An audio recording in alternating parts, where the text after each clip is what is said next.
Welcome to this Sahara 4 exercise.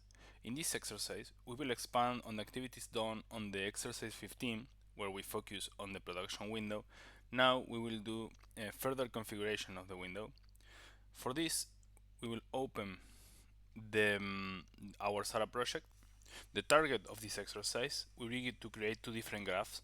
The first on top is going to include the oil and water production over time, and the one at the bottom is going to have the same curves and the water ratio, but instead of using date as the x-axis, we will use the NP, the net produce, accumulated oil. So let's start. First, we need to have open the configuration tab. By clicking on this button, we will open it like this.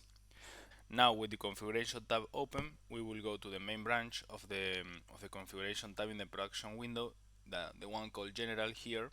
And now we don't want to see different group of wells in each graph. We want to have the same selection always. So now instead of using selection by chart, we will change this to selection single. Now with selection single, the same group of wells are going to be selected always, so both graphs are linked. Now we will save our previous template. We will call it basic production and injection template. So now we have our template saved, and now we will create the new template. So now we have the new template, which is completely blank. We will start by modifying this template, adding the new variables. We can do it in two ways. First, we can go to y-axis, right click here, and we can edit curve selection, or in the y-axis selected, this branch selected, we can click on this button here on the variable selection, and the typical tree structure of variable selection is going to open. And now we will look for multi-productions. In multi-productions, we will go to history, oil, object, total, calendar day.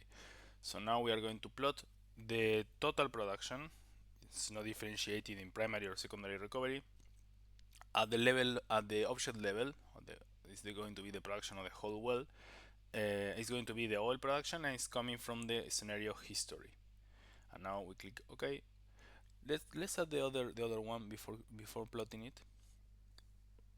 So it will be monthly production, history, and instead of oil it's going to be liquid production, official level, total, calendar day. And now we have plotted our curves. We will use black for liquid. Now that is better. This is the top graph that we want to have plotted. Now we will go and create a new chart, the one on the bottom, by appending a row here, and now we have another graph that is part of this template. We will modify the name of the template. That is going to be now by selecting the new branch that has been created, that doesn't have a name yet, it's called new. We will select the name here, text, and let's call it QO, QL,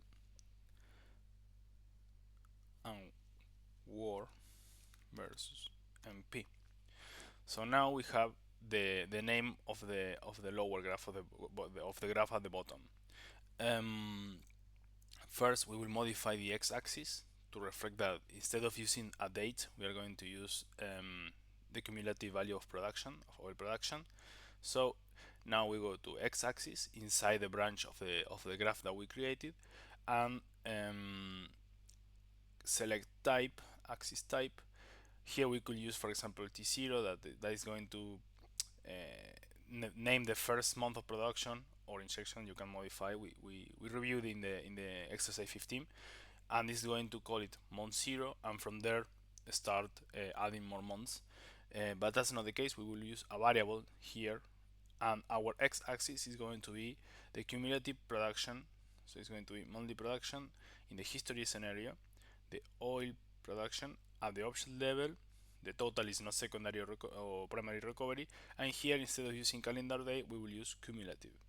So now our x-axis is plotting the cumulative production of oil instead of date.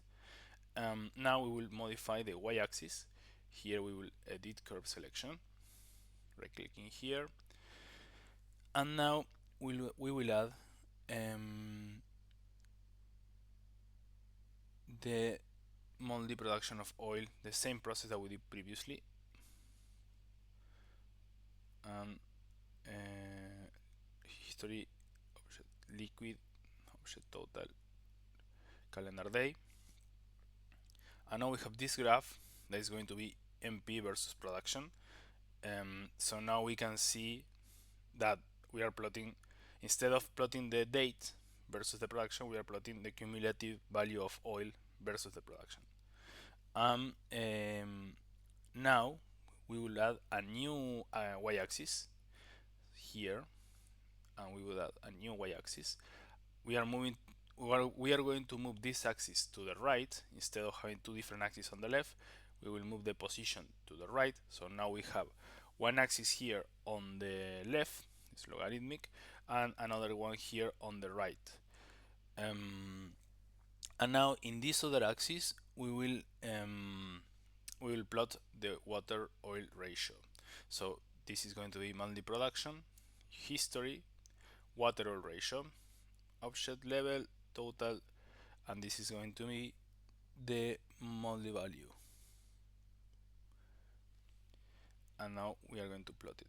So now we can see how the water oil ratio has been evolving over time, but we will modify the format of the water oil ratio curve because this color is not helping to visualize the information. So we will change here by selecting the branch that has the name of the variable here. We are inside the branch with the name of the graph. Here we look in the y-axis right, logarithmic, and inside of it we have the variable.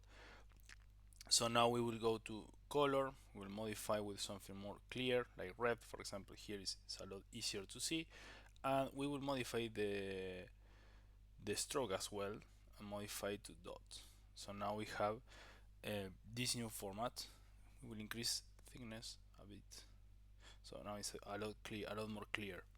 So let's go, for example, to well D7, this one here, and now we can see how the water ratio evolves over time because of the effect of the nearby injectors associated with this well.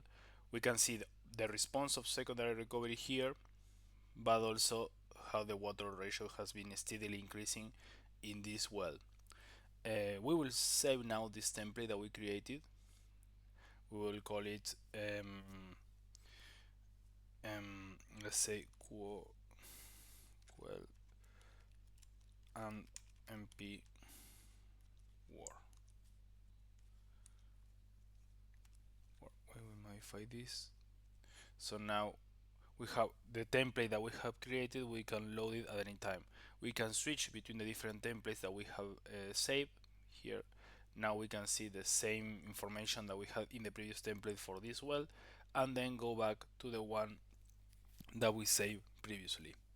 So in this case we will have the information that we wanted, the MP versus war, and the oil production and liquid production against net produce, the cumulative oil production, and also the dates. And now that will be everything for this exercise. There are some things also to consider in the production window that we haven't mentioned before. For example, you can move by going in the middle between the two different graphs, and here having the mouse in the just in the middle between them. You can drag this and modify how much each graph takes of the total production window, how much space each one has. Also, this was mentioned before, but if you drag the graph with the mouse wheel, you can switch the position of each one. I'm dragging by clicking the mouse wheel and moving it from here to here, and you can modify the position that each plot is going to have in the production window. So that will be everything for this exercise, and thank you for watching.